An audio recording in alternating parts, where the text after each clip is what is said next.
Yeah, it hasn't quite sunk in. It all feels a bit surreal. You know, the guys that have won it before me, I look up to as idols and just as almost inhuman. And but I've been telling myself this week that, you know, Crowie is human, and so I'm human. So, you know, he performs well every year. This is the first year he hasn't performed well. And so I've sort of thought of myself, okay, I've had 2 good years, maybe I'm due for a bad one. But then I think, hang on, Crowie does it every year, why can't I? And, you know, so I just still struggle to see myself at the same level as the guys that have won it before me. But, you know, I'm absolutely wrapped. I was confident that if I had a good day, I could win. And, yeah, ended up having a great day.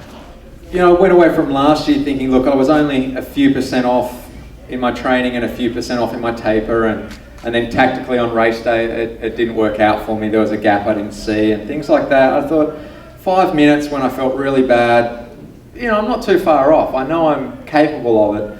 So this year I did just do a few more hours each week, and I got a tapered program this year. I didn't just do what I felt. And I really just felt myself sharpening up the last, you know, 3 weeks. Just, I could feel it that I was riding really well, but it just worked out well for me today. The splits in the pack, you know, the guys pushing and other guys not coming through that might normally come through. You know, I ride better in front, confident, ride my own pace on the undulations rather than having to slow down and put the brakes on and constantly be watching that gap for the drafting. So yeah, so once I got up near the front, I just went with it. I felt good and just let it rip. I wasn't hurting as much as I was last year, and this guy came at me, but I was still starting to fade a little bit. So I didn't want to risk, and you know, I was cramping a little bit. I hadn't drunk enough, and I'd lost one of my bottles on the bike, so I was cramping a little bit, and yeah, just had to make sure that I took in what I needed, that I stayed cool. I made sure at every aid station that I'd almost walk the ice section so I could get ice down the front, the back, the pants, in my hands.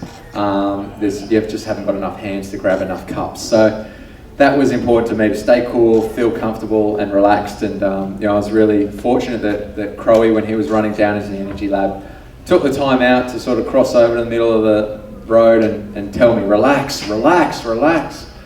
And you know, because he could see I had the lead, I just had to keep it. It was mine to lose. So I had to make sure I could get to the finish line without blowing up or cramping or doing something silly.